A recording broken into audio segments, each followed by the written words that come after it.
Le bon outil fait le bon ouvrier et le bon architecte aussi, et ça tombe bien, c'est Noël. C'est Noël, ça tombe bien, on est totalement indépendant depuis quelques semaines maintenant et on avait besoin d'investir dans du matos pour lancer cette nouvelle expérience entrepreneuriale, ce nouveau studio. On a fait notre liste et on va voir ce qu'on a reçu, on va découvrir tout ça ensemble. Oui. C'est un peu la vidéo qu'on aurait aimé voir. C'est jamais facile, surtout qu'en architecture, le besoin en termes de matériel varie énormément en fonction de sa pratique. Si vous faites des vues à la main, si vous faites des vues avec Photoshop pour faire des collages, ou si vous faites des vues photoréalistes super gourmandes, et vous aurez besoin de matériel complètement différent. C'est une série qui nous tenait à cœur de vous montrer un peu les moyens dont une agence d'architecture a besoin pour se lancer. Aujourd'hui, on commence avec les moyens informatiques, mais par la suite, on aimerait aussi vous parler des logiciels qu'on utilise ou de ceux qu'on pourrait utiliser, les avantages, inconvénients, leurs prix et les variantes possibles. On aimerait aussi vous parler de tous les moyens pour faire des belles maquettes. On espère d'ailleurs bientôt qu'on aura un bel atelier maquette pour vous montrer un peu toutes ces réalisations. Et on va passer à l'ordinateur. Non, ça sera coupé. Allez, on passe au plan d'après.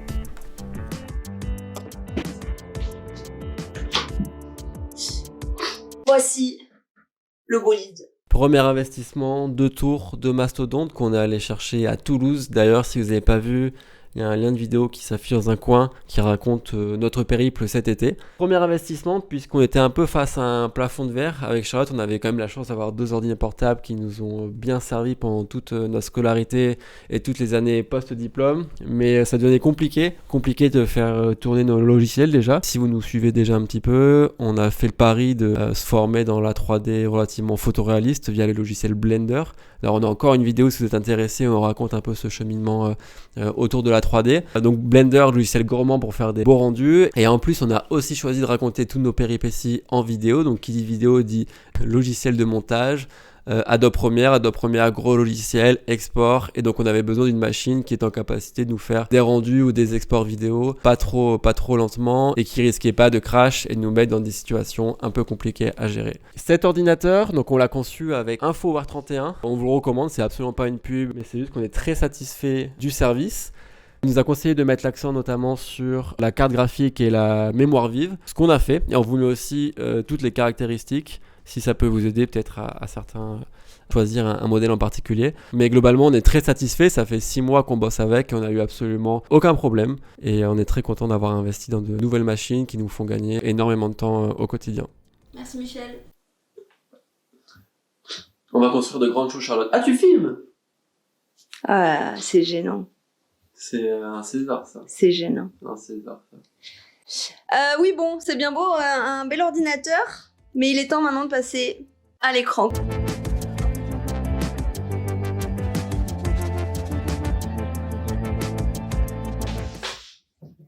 Écran. Bon, les écrans, c'est sympa, on connaît, on en avait déjà un, donc c'est cool, mais voilà. La partie la plus excitante de la vidéo est contenue dans cette boîte. Une boîte assez fine, vous me direz. Mais qu'est-ce donc? Arthur, à toi l'honneur. Attention, ça vient tout droit de Back Market. Ouh. Peut-être que vous avez commencé à deviner ce que c'est.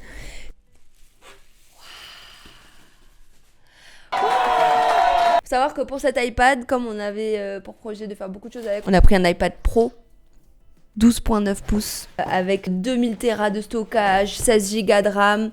L'ordinateur Mac, c'était sympa.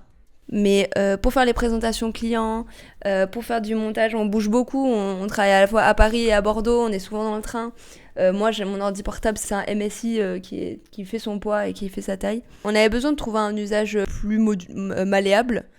Et on s'est dit, mais prenons un iPad! Quand on est sur le chantier, souvent on travaille avec des plans imprimés, mais maintenant ce qui se fait de plus en plus, les gens impriment de moins en moins, et même les entreprises arrivent avec des iPads, et c'est assez pratique parce que ça permet d'annoter un plan très rapidement, de voir directement avec les artisans, avec les entreprises, même les clients, directement sur site.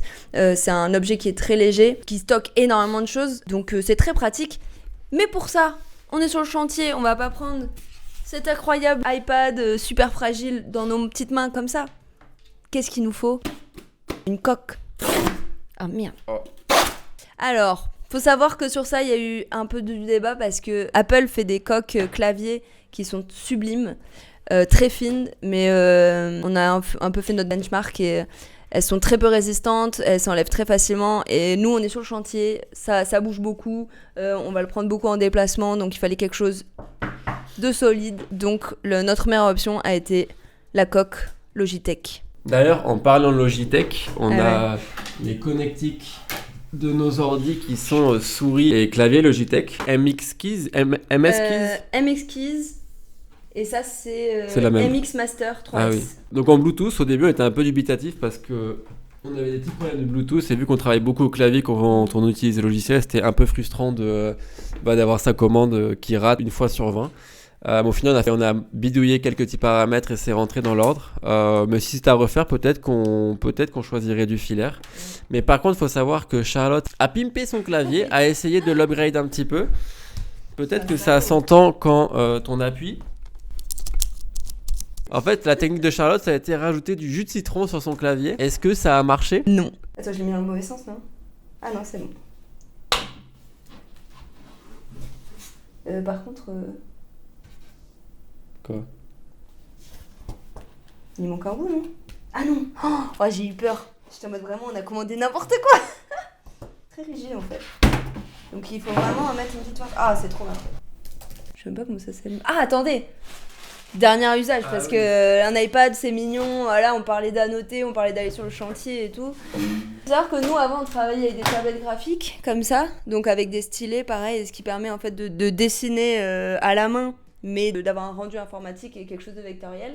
Mais l'inconvénient de ces systèmes-là, c'est que on dessine en ayant la tête levée et en regardant l'écran, puisqu'il n'y a pas d'écran sur ces tablettes, c'est vraiment juste comme une souris, comme un trackpad. Avec un stylo. Mais l'iPad, lui, c'est un écran qu'on peut toucher. Donc pour ça, back market de nouveau. Un Apple Pen. Pencil, je crois qu'ils disent. D'ailleurs. Et en plus, je crois que ça s'aimante. Pas beau ça. Je crois même que ça le charge. L'avantage de la tablette, c'est que quand on a un chantier ou quand on va voir un client, on n'a pas besoin de constamment imprimer les nouveaux jeux de plans. Mais on a tout de même commandé au Père Noël une imprimante. Une petite imprimante pour les impressions de la vie quotidienne, notamment la comptabilité, l'administration. C'est la nouvelle passion qu'on s'est découvert ces dernières semaines. Et on s'est aussi rendu compte qu'on avait besoin d'un scan et on le sort tout de suite. On fait de la vidéo, c'est pour ça que vous êtes en train de regarder cette vidéo. On compte faire beaucoup plus de vidéos l'année prochaine et c'est pour ça qu'on a commencé à réinvestir dans du matos vidéo. Quand on a commencé nos péripéties pile, on avait déjà acheté une caméra assez chouette qui filme encore nos aventures. On avait déjà investi dans un micro qui est celui-ci. Et on continue d'améliorer notre image en investissant cette fois dans des lights.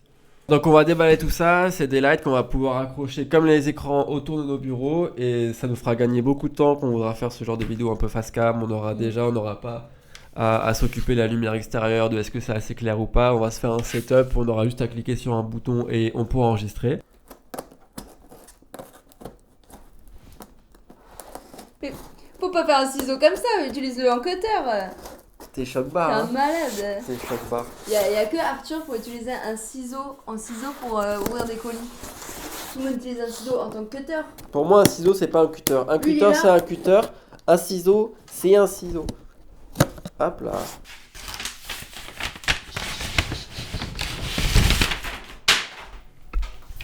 Soyez éblouis.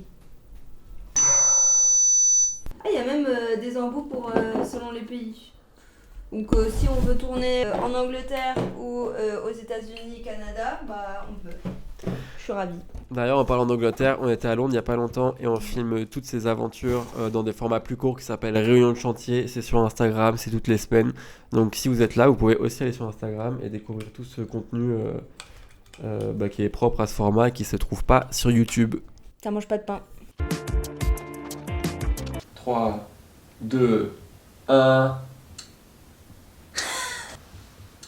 Là, je suis sur une barre. Bon, qu'est-ce que ça fait ? Je sais pas. 3, 2, 1... Viens ici on va voir si ça nous rend beau. On est à l'hôpital ou quoi ? Mais je pense qu'on oui, on peut gérer ouais, il y a là une appli. Mais ce que j'aime bien par rapport à la... Ouais, par contre, on voit tous les défauts. Mais ce que j'aime bien par rapport à la ring light, c'est qu'on n'a pas l'anneau dans les yeux. Ouais. Ah ouais, t'as vu, il y a 10 secondes quand on appuie. Ah non, attends. Je sais pas, faut avoir les paramètres. Mais du coup, il y a un contrôleur, on peut gérer la température, la luminosité, je sais pas trop. Ah si, l'intensité, la température. C'est vrai que là, ça renvoie là.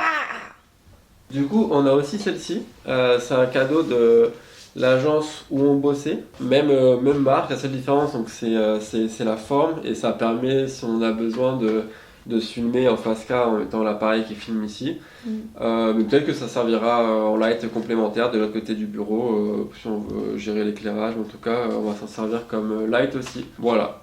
J'éteins, j'allume, c'est fort, c'est chaud, c'est froid. Tu veux que je continue? C'était notre petite vidéo bonus de Noël. Vous nous avez accompagnés dans l'opening de tous ces petits investissements. En vrai, c'est une petite vidéo simple, mais c'est quand même un tournoi assez important pour notre jeune studio, parce que c'est pas des investissements qui sont anodins. On peut pas se permettre, quand on commence une activité, de trop se tromper et d'acheter n'importe quoi. Donc, on a hâte de voir comment ça va, j'espère, faciliter et nourrir notre pratique. Et de toute façon, on fera une vidéo débrief dans pas longtemps. Ouais. Le mot de la fin, tout de suite. Je suis dans une boucle, j'arrive pas à la fin du refrain. T'as pensé quoi? Ok. Ok.